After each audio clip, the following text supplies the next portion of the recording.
Investigation team کو ان کا tent تو ملا، لیکن یہ پٹا ہوا تھا۔ ٹینٹ کا کپڑا اندر سے کسی نے پاڑا تھا کیونکہ اس کے داغے باہر کی طرف نکلے ہوئے تھے۔ ایسا معلوم ہو رہا تھا کہ اندر موجود ہائیکر درس کے مارے ٹینٹ پاڑ کر بھاگ گئے ہیں۔ کچھ فوٹو پرنٹس بھی دیکھے گئے، جوتوں اور ننگے پاؤں کے نشانات برف میں چھپے ہوئے تھے۔ ہائیکر کا کیمرہ اور اس میں موجود کچھ عجیب فوٹوگرافز بھی ملے، لیکن پوری کرمنل انویسٹیگیشن فوٹوگرافز اور رجسٹر میں ہوئی ہر دن کے انٹری ہونے کے باوجود یہ کیس پچھلے 65 سالوں سے سالو نہیں ہو سکا۔ یہ کہانی ہے ماؤنٹین اپ ڈیٹ کی، اور اس حادثے کو ڈیٹلوپ پاس انسیڈنٹ کے نام سے یاد کیا جاتا ہے۔ 23 جنوری 1959 کی صبح ہائیکنگ ٹیم کے 10 لوگوں نے ٹرین پکڑی اور سائبیریا کے یورل ماؤنٹین رینج کی طرف نکل پڑے۔ اس گروپ میں 8 لڑکے اور 2 لڑکیاں تھیں، جن میں ایگور ڈیٹلوف ان کا گروپ لیڈر تھا۔ انہوں نے اپنے ساتھ ایک رجسٹر رکھا ہوا تھا جس میں پل پل کی خبریں لکھی جا رہی تھی۔ ٹرین کے سفر کے دوران گروپ لیڈر ایگور ڈیٹلوف نے رجسٹر میں انٹری کی، جس کی ٹرانسلیشن ہے: مجھے حیرانی ہے کہ اس سفر میں کون سی نئی چیز ہمارا انتظار کر رہی ہے۔ کیا کچھ نیا ہونے والا ہے؟ اگلے کچھ دنوں تک گروپ نے ٹرین، بس، ٹرک اور گھوڑے پر سفر کیا، اور آخر کار وہ پیدل اور اپنے اسکیز پر آگے بڑھنا شروع ہوئے۔ 28 جنوری کو یوری یوڈن نامی ایک ہائیکر کی طبیعت بگڑ گئی اور اس نے واپس جانے کا فیصلہ کیا، جبکہ باقی 9 ہائیکرز نے پلان کو آگے کنٹینیو کیا۔ یہ اس لمحے کی فوٹوز ہے جب یوری اپنے 9 ساتھیوں سے الگ ہو رہا تھا، لیکن کیا معلوم تھا اس کو آج کے دن یہ ان کو آخری بار دیکھ رہا ہے۔ 9 لوگوں کے گروپ نے اپنا سفر برفیلی وادیوں میں جاری رکھا اور ڈائری کے ساتھ ساتھ کیمروں کا استعمال کر کے سبھی لمحوں کو ڈاکومنٹ کرنا شروع کیا۔ ملنے والی فوٹوز اور رجسٹر انٹریز میں جو کچھ لکھا تھا وہ ابھی تک بالکل نارمل لگ رہا تھا۔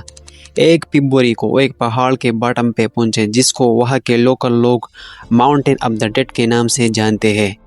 انہوں نے پورا دن اس پہاڑ پر چلتے ہوئے گزارا اور آخر کار پہاڑ کی چوٹی سے چند میٹر پہلے کیمپ لگانے کا فیصلہ کیا۔ یہ وہ چند آخری تصویریں ہیں جو ان کے کیمرے سے ملی، اور اسی وقت جو رجسٹر میں آخری انٹری ہوئی اس میں جو لکھا تھا اس کی ٹرانسلیشن ہے: انسانی بستیوں سے سینکڑوں کلومیٹر دور تیز ہواؤں کے ساتھ پہاڑوں پر اس طرح کے سکون کا تصور کرنا بھی مشکل ہے۔ یہاں تک جو کچھ ہوا سب کچھ ان کے رجسٹر میں لکھا ہوا ملا، لیکن اس کے بعد کیا ہوا کسی کو بھی معلوم نہیں۔ اس ایکسپیڈیشن میں ان کو ٹوٹل 16 دن لگے تھے۔ وہ پیچھے اپنے دوستوں اور فیملی ممبر کو یہ بتا کر نکلے تھے کہ واپس نیچے آ کر ٹیلی گراف کے ذریعے اپنے خیریت کا اطلاع دیں گے۔ رشتہ داروں اور دوستوں کے لیے پریشانی بڑھتی جا رہی تھی، کیونکہ 16 دنوں کو گزرے بھی 15 روز بیت چکے تھے، لیکن نہیں گروپ لیڈر ڈیٹلوف یا کسی بھی گروپ ممبر کی کوئی خبر آئی۔ آخر کار والنٹیئرز کا ایک گروپ تیار کیا گیا جو 26 فروری کو کھوئے ہوئے ہائیکرز کا کیمپ پہاڑ کے سلوپ پر تلاش کرنے میں کامیاب ہو گئے۔ یہ کیمپ دیکھ کر اندازہ لگانا مشکل نہیں تھا کہ یہ کچھ بھیانک روپ سے غلط ضرور ہوا ہے۔ ٹینٹ برف کی پتلی لیئر سے ڈھکا ہوا تھا اور اس کے اندر ہائیکر کا ساز و سامان بالکل ٹھیک حالات میں پڑا تھا، لیکن ٹینٹ کا کپڑا اندر سے چاقو کی مدد سے پاڑا گیا تھا۔ ایسا محسوس ہوتا ہے کہ شاید ٹینٹ کے اندر کچھ گڑبڑ ہوئی جس نے ان کو ٹینٹ پاڑ کر بھاگنے پر مجبور کیا۔ اگلے دن آس پاس ہائیکر کی تلاش شروع کر دی گئی۔ پٹے ہوئے ٹینٹ کی اوپننگ کے پاس ہی کچھ فٹ پرنٹس برف میں چھپے ہوئے تھے جو پہاڑ سے نیچے کی اور جا رہی تھی۔ ان فٹ پرنٹس میں کچھ جوتوں کے نشانات تھے اور کچھ ننگے پاؤں کے۔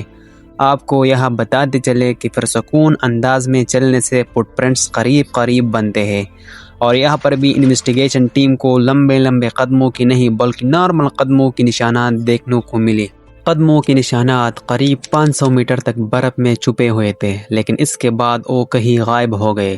شاید بعد میں پڑنے والی برف نے ان کو چھپا دیا تھا۔ انویسٹیگیشن ٹیم ان فٹ پرنٹس کی ڈائریکشن میں آگے بڑھتی رہی اور تھوڑی دیر بعد وہ ایک دیودار کی پیڑ تک پہنچ گئی۔ یہاں پر ان کو ایک بجھی ہوئی بون پائر کے نشانات ملے، اور ساتھ ہی یوری کریوانشینکو اور یوری ڈوروشینکو کی جمی ہوئی ڈیڈ باڈیز بھی ملی۔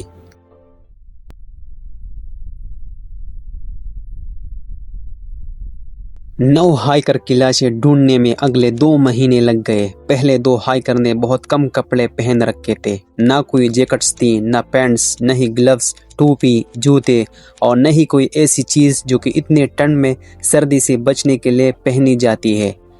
ان کو صرف ہلکی شرٹس اور انڈر پینٹس پہنے ہوئے تھی۔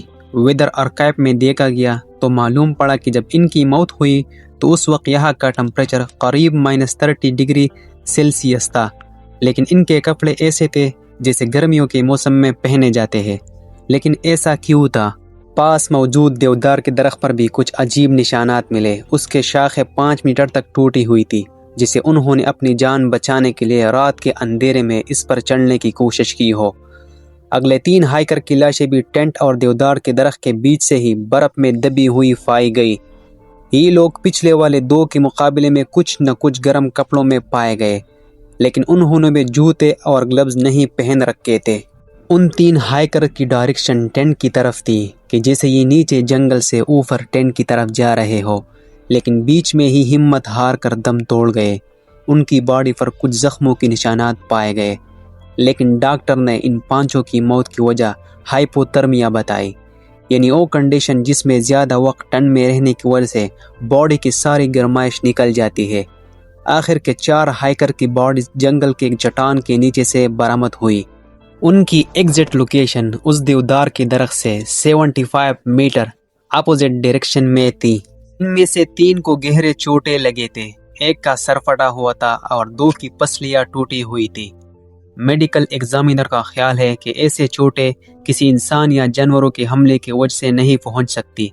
ان کا خیال ہے کہ یہ کسی اونچی جگہ سے گرے ہیں۔ جانور کے حملے کا نام اس وجہ سے لیا گیا کیونکہ ان میں سے 2 جنوں کی آنکھیں نکلی ہوئی تھی اور لڑکی کی زبان غائب تھی۔ سب سے حیرانی کی بات یہ تھی کہ کرائم سین سے ملنے والی 2 ٹی شرٹس اور ایک پینٹ ایسی تھی جس پر ریڈیو ایکٹیو مٹیریل لگا ہوا تھا۔ پہلے تو یہ سمجھ کر انویسٹیگیشن ہو رہی تھی کہ شاید ان کا کسی نے مارا ہے، ان کا مرڈر ہوا ہے، لیکن 28 مئی کو یہ کرمنل کیس بند کر دیا گیا کیونکہ دیکھنے میں ایسا کوئی ثبوت نہیں تھا جس سے یہ ظاہر ہو کہ ان کا مرڈر ہوا ہے یا پھر انہوں نے آپس میں ہی ایک دوسرے کو مارا ہے۔ تو آخر ان 9 لوگوں کے ساتھ ہوا کیا تھا؟ ٹینٹ کا دروازہ چھوڑ کر اس کو پاڑ کر باہر نکلنے کا کیا مطلب ہے؟ ایسی بھی کیا ایمرجنسی ہو گئی تھی کہ ٹینٹ کو چاقو سے پاڑ کر سب کو باہر نکلنا پڑا؟ یہ ایمرجنسی جو بھی تھی ٹینٹ سے نکلتے ہی ختم ہو گئی کیونکہ ان کے قدموں کے نشانات بھاگنے والے نشانات نہیں تھے۔ ان ٹینٹ میں جو خطرہ تھا وہ باہر نکلتے ہی ٹل گیا اور وہ ریلیکس ہو کر چلنے لگے۔ آفیشیل رپورٹ کے مطابق 9 میں 6 ہائیکرز کی موت ہائپوترمیا کی وجہ سے ہوئی تھی، لیکن ان کی کنڈیشن دیکھ کر یقین لانا مشکل تھا کہ یہ ٹھنڈ کی وجہ سے مرے ہیں۔ ابھی تک اس کیس کو انٹرنیشنل کوریج مل چکی تھی۔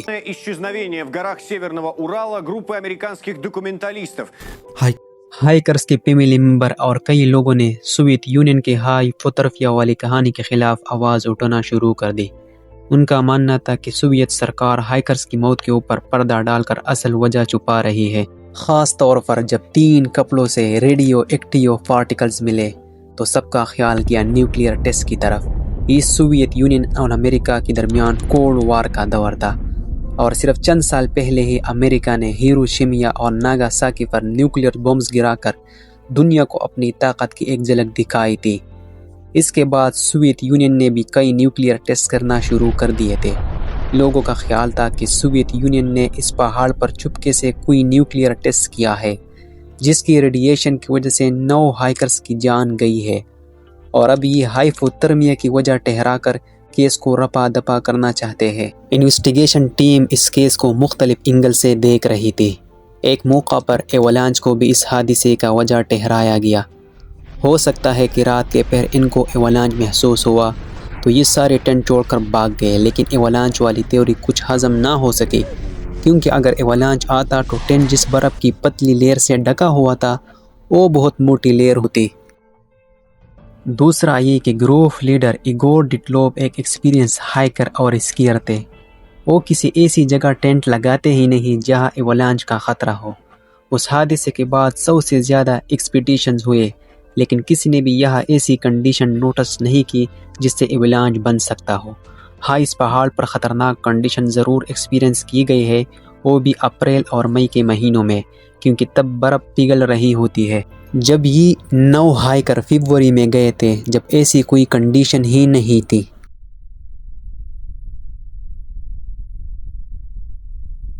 یہ ہے ایک ہائیکر کے کیمرے سے کھینچی گئی سب سے آخری فوٹو، جو اسی رات کو کھینچی گئی تھی جب یہ حادثہ ہوا تھا۔ ایسا معلوم ہوتا ہے کہ یہ کسی لائٹ کی فوٹو ہے جو اندھیرے میں کیمرے کا لینس صحیح سے فوکس نہیں کر پایا۔ اس فوٹو کی وجہ سے نئی تھیوریز جنم لینے لگی۔ کچھ لوگوں کا ماننا تھا کہ یہ آسمان میں کسی ان آئیڈینٹیفائڈ فلائنگ آبجیکٹ کی فوٹو ہے، تو کچھ نے کہا کہ یہ ٹینٹ کے اوپر لگی ایمرجنسی لائٹ یا پھر کینڈل لائٹ کی فوٹو ہے۔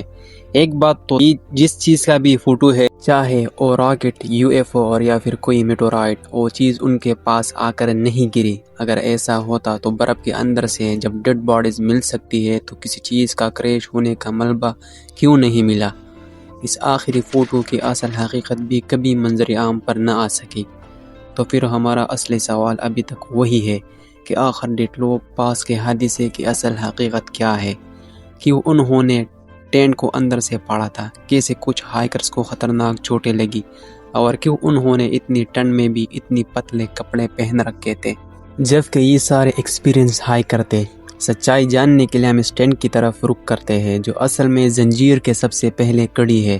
1-2 رات پہلے کی فوٹو میں دیکھا جائے تو ٹینٹ میں ایگزاسٹ پائپ نکل رہا ہے۔ یہ ایگزاسٹ پائپ اور اندر رکھا سٹو یعنی چولا گروپ لیڈر ڈیٹلوف نے خود بنایا تھا۔ حادثے والی رات انہوں نے یہ سٹو استعمال بھی کیا تھا، کیونکہ ٹینٹ کے اندر سے پکا ہوا کھانا بھی ملا ہے۔ ہو سکتا ہے کہ جب ایگزاسٹ پائپ کو بند کیا گیا تو اس میں کچھ جلتے ہوئی کوئلے رہ جانے کی وجہ سے آگ حادثاتی طور پر دوبارہ بھڑک گئی۔ جب ٹینٹ ملا تو اس میں ایگزاسٹ پائپ نہیں لگا تھا، یعنی اگر آگ لگی ہوگی تو اس کا دھواں باہر نکلنے کے بجائے اندر ہی جمع ہو رہا تھا، جس سے اندر موجود ہائیکر کا سانس گھٹنا شروع ہو گیا۔ یہ ایک وجہ سمجھ آ رہی ہے کہ ان سے دھواں کنٹرول نہیں ہوا اور وہ فوراً ٹینٹ کو پاڑ کر باہر نکل آئے۔